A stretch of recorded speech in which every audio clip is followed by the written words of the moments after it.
ప్రభునందు ప్రియమైన దేవుని పిల్లలైనటువంటి మీ అందరికీ నా ప్రత్యేకమైన శుభములు. హైదరాబాద్, సికింద్రాబాద్ జంట నగరాల్లో ఉన్న దేవుని పిల్లలారా, మీ అందరికీ నా ప్రత్యేకమైన క్రీస్తు పేరిట ఆహ్వానం తెలియజేస్తున్నాను. మీరు బాగున్నారని నేను తలంచుతున్నాను. కారణం ఏమిటంటే మీ అందరి కొరకు నేను ప్రార్థన చేస్తున్నాను కనుక మీ అందరికీ ఒక ప్రత్యేకమైన ఆహ్వానం తెలియచేయాలని మీ ముందుకు వచ్చాను. మన కల్వరి మార్గం పాల్పృథ్వీ మినిస్ట్రీస్ వారి ఆధ్వర్యంలో ప్రతి ఆదివారం సికింద్రాబాద్ సమీపాన తార్నాకలో ఆదివారపు ఆరాధన జరుగుతుంది. సాయంత్రం 6 గంటలకు ఈ ఆరాధన ప్రారంభమవుతుంది. స్థలం తార్నాక మెట్రో స్టేషన్ దగ్గర సన్మన్ హోటల్ ప్రక్కన president convention AC function hall. ఇప్పటికే వేలాది మంది ప్రజలు వస్తున్నారు. ప్రారంభించబడి అతి తక్కువ కాలంలోనే వేలాది మందికి చేరి దేవుని ఆరాధిస్తున్నారు. పరిశుద్ధాత్మ దేవుని యొక్క శక్తిని ప్రజలు చూస్తున్నారు. పరిశుద్ధాత్మ దేవుడు అంత్య దినాల్లో ప్రజల మీద ప్రవాహం వల్ల కదులుతూ వారి జీవితంలో గొప్ప కార్యాలు చేస్తున్నాడు. అద్భుతాలు జరుగుతున్నాయి, స్వస్థతలు, విడుదల. మీరు కూడా ఆశ కలిగి ఉన్నారా? రండి, కలిసి ఆరాధిద్దాం, దేవుని సన్నిధిలో ఆనందిద్దాం. Praise the lord. విజయవాడ మరియు పరిసర ప్రాంత దేవుని ప్రజలారా, మీ అందరికీ నా హృదయపూర్వక వందనాలు తెలియజేస్తున్నానండి. పాల్పృథ్వీ కల్వరి మార్గం మినిస్ట్రీ నుండి ప్రతి నెల మన విజయవాడ పట్టణంలో పరిశుద్ధాత్మ తైలాభిషేక స్వస్థత ఆరాధన జరగడం మీ అందరికీ కూడా తెలిసిన విషయమే. మరి ఇప్పటికే చాలా మంది, వేలాది మంది ప్రజలు ఈ ఆరాధనలో పాల్గొని దీవించబడుతున్నారు. మరలా ఈ నెల అనగా జూలై 7వ తారీఖు ఉదయకాలం 9 గంటలకు మన విజయవాడ పట్టణంలో ఉన్న Andhra Loyola college father Devayya ఆడిటోరియంలో ఈ ఆరాధన జరగబోతుంది. మరి ఈ నెలలో వినూత్నమైన రీతిలో పరిశుద్ధాత్మ దేవుడు కదలబోతున్నారు. శక్తివంతమైన ఆరాధన జరగబోతుంది. జీవితాలను మార్చే వాక్య సందేశాన్ని పరిశుద్ధాత్మ దేవుడు మీకు అందించబోతున్నారు. అంత మాత్రమే కాదు, మరి భయంకరమైన మరణకరమైన వ్యాధులతో బాధపడుతున్న వారికి విడుదల, బంధకాల్లో ఉన్న వారికి స్వస్థత, చేతబడి మాంత్రిక శక్తులతో పీడింపబడుతున్న వారికి విడుదల కలగబోతుంది. నెమ్మది లేని వారు నెమ్మది పొందుకోబోతున్నారు. కనుక మీరు ఏ సమస్యతో బాధపడుతున్నా మరి కదలి రండి, కుటుంబాలతో దైవ దీవెనలు పొందుకోనండి.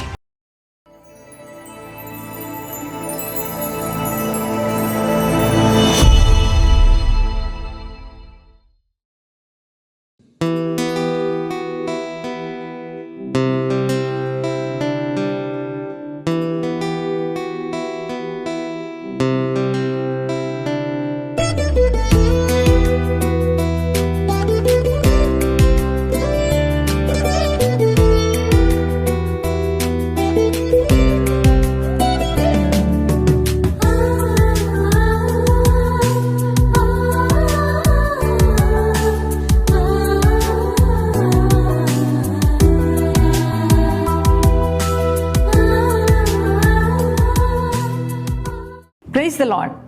యేసుతో ప్రతిదినం అనే ఆధ్యాత్మిక కార్యక్రమానికి మిమ్మల్ని అందరినీ ప్రేమతో ఆహ్వానిస్తూ మీ అందరికీ నా హృదయపూర్వక వందనాలు తెలియజేస్తున్నాను. ప్రియ దేవుని బిడ్డలారా, ప్రతి ఉదయం లేవగానే దేవుడిచ్చే వాగ్దానం మనల్ని ఎంత ఆదరిస్తుంది కదండి.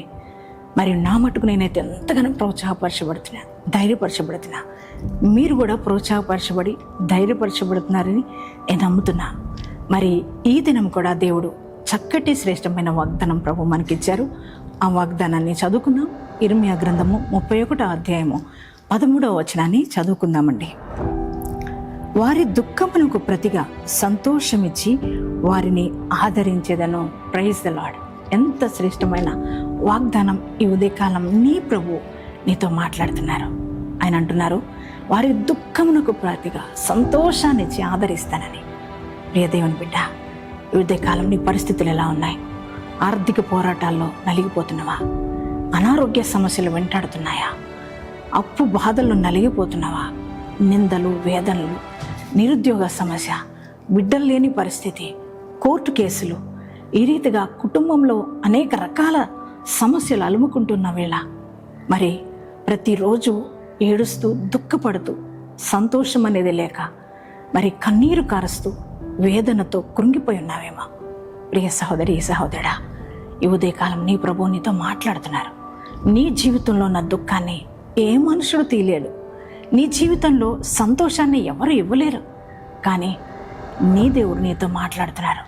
నీ దుఃఖాన్ని తీసివేసి నీకు సంతోషాన్ని ఇచ్చి నేను ఆదరిస్తానని ప్రభు అంటున్నాడు. ప్రియ దేవుని బిడ్డ, నీకెందుకు ఇంకా దిగులో? నీకెందుకు ఇంకా కృంగుదల? ఇంకా నీ జీవితంలో దుఃఖం ఎందుకు? నీ పరిస్థితులన్నీ మారబోతున్నాయి. నీ స్థితిగతులను ఆయన మార్చేస్తున్నాడు. నీ దుఃఖాన్ని తీసివేసి, నీ దుఃఖాన్ని కొట్టివేసి నీకు సంతోషాన్ని ఇస్తున్నాడు. అంటే నీ పరిస్థితులన్నీ మారుస్తున్నాడు దేవుడు. నీ జీవితంలో సంతోషాన్ని నింపబోతున్నాడు. నీ జీవితాన్ని ఆయన ఆదరించబోతున్నాడు. ఎవరంటే నజరేయుడని యేసే. ఆయనే నీ పరిస్థితులను మార్చి నీ దుఃఖాన్ని కొట్టివేసి సంతోషాన్ని ఇచ్చి నిన్ను ఆదరించగలిగిన వాడు. ప్రియ దేవుని బిడ్డ, ఇదిగో ఎంతోమంది జీవితాల్లో ఆయన దుఃఖాన్ని కొట్టివేసి సంతోషాన్ని ఇచ్చాడు. మా జీవితంలో ఉన్న దుఃఖాన్ని తీసివేసి మా జీవితాల్లో సంతోషాన్ని నింపాడు. అదే దేవుడు ఈ ఉదయకాలం నీతో కూడా మాట్లాడుతున్నాడు. ఈ మాట నమ్ముతావా? ఈ వాగ్దానం నమ్ముతున్నావా? ఈ వాగ్దానాన్ని బట్టి ధైర్యం తెచ్చుకో. దేవుని నిన్న మాటను నమ్మి సంతోషించు. మరి ఈ వాగ్దానం ఇచ్చిన యేసయ్యకు థాంక్స్ చెప్పు. ఎంతమంది ఈ వాగ్దానాన్ని నమ్మి విశ్వసిస్తున్నారో మీ అందరి జీవితాల్లో ఈ వాగ్దానం నెరవేర్చబడును గాక. ప్రార్థన చేసుకుందామండి. Thank you father. పరిశుద్ధ మహోన్నతులకు దేవునికి వందనాలు. ఈ దినం మీరు ఇచ్చిన వాగ్దానం కొరకే వందనాలు అయ్యా. ఇదిగో తండ్రి ప్రభా, ఎంతమంది ఈ వాగ్దానం రిసీవ్ చేసుకున్నారు వారందరి జీవితాల్లో ఈ వాగ్దానం నెరవేర్చబడును గాక.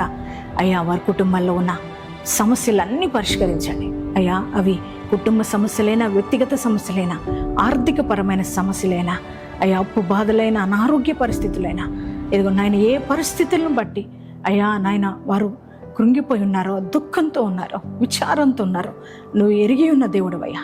అయ్యా, వారికి ఉన్న కోర్టు కేసులు ప్రభా అయ్యా, అవన్నీ కూడా మీరు పరిష్కరించమని ప్రార్థిస్తున్నా. నిరుద్యోగ సమస్యలు తొలగిపోవును గాక, అనారోగ్య పరిస్థితులు తొలగిపోవును గాక. ప్రతి దేహాన్ని ముట్టుకునండి, తాకండి, స్వస్థపరచండి.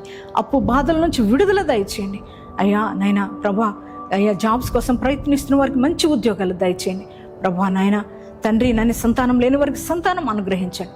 ఈరోజు ప్రభా మ్యారేజ్ డేస్, బర్త్డేస్ జరిగించుకుంటున్న ప్రతి ఒక్కరిని కూడా మీరు దర్శించండి. వారి జీవితంలో నీ సంతోషంతో నింపండి, నీ ఆనందంతో వారు నింపండి ప్రభా. అయ్యా నాయన, ఈ దినం అంతా నీ ప్రజెన్స్ అందరితో ఉంచి నడిపించి మహిమ పొందుకునమని యేసు నామములో ప్రార్థిస్తున్నాం తండ్రి. ఆమేన్.